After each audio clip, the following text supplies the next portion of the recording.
Vikram was finally doing well in school. After months of struggle, he had made real friends Suraj, Priya, Ravi, and Neha. Their laughter echoed through the sunlit schoolyard, a joyful sound that washed away the memory of old teasing. Life was good until one evening everything changed. After school, Suraj announced excitedly, "Come over! I just got a PlayStation 5." The room erupted in cheers. Everyone was thrilled. Everyone except Vikram.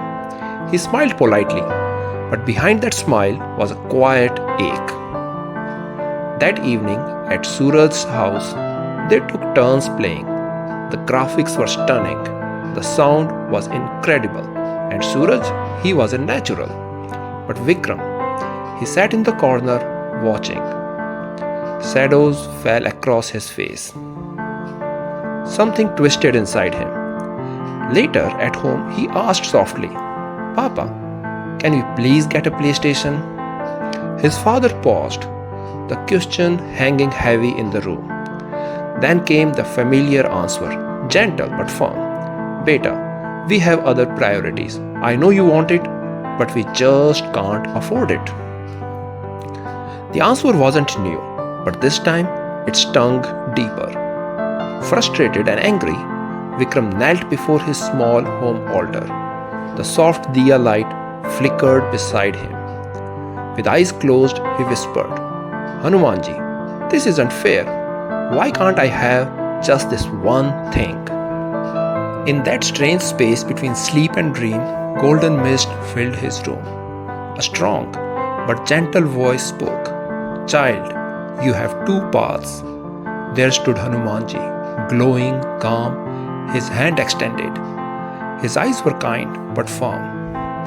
The voice continued, "You can accept what is, or you can act. Is your desire to play or to own? To escape or to grow? You may not choose what you get, but you can always choose what you grow." The next day, Vikram woke up clear-headed and he made a list. He began tutoring little Arjun from class 3. They sat together in quiet afternoons solving math problems under a tree. He cleaned out the storeroom, dusted off old board games, and took photos with his phone, hoping someone online would buy them. At school, he stood at the snack stall, eyes on a bag of chips, then turned away, the coin still in his hand. The first week was hard. While his friends ran to Suraj's house, Vikram wandered the quiet school halls, alone with his thoughts. One afternoon, he passed the music room. A melody drifted out, soft, sad, but hopeful. It sounded somewhat like how he felt. He peeked inside. Mrs. Sharma noticed, smiled gently, and asked, "Want to try?" He shook his head. "I don't know how." She placed a guitar in his hands and said, "That's why we learn." Vikram pressed his fingers down, strummed. The sound wasn't perfect, but something stirred inside him. Soon, everything changed. While his friends walked one way after school, Vikram walked the other, books in one hand and guitar in the other. His friends noticed. One day, Ravi teased, "You are becoming boring, Vikram." But Suraj just watched quietly. "You seem different," he said, "happier somehow." 3 months passed. His envelope now held enough for the thing he once wanted most. But that day in the music room, he played his first full song. Just 3 chords, but they were his.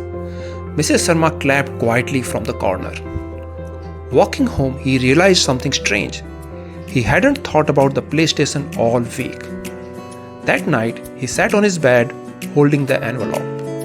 Not with excitement, but with quiet reflection. When he closed his eyes, he didn't hear the sounds of gaming anymore.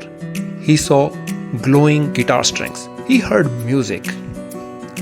The next day, he walked past the electronics store. He paused, staring at the PlayStation display. Then he breathed in and walked on. He stepped into the music store next door. and walked out with a second hand electric guitar, a small amp, and 5 lessons already paid for. That evening, he placed the guitar gently on his bed.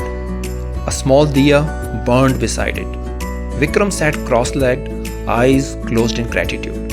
He whispered, "Thank you, Hanumanji." In his dream, Hanumanji sat beside him once more.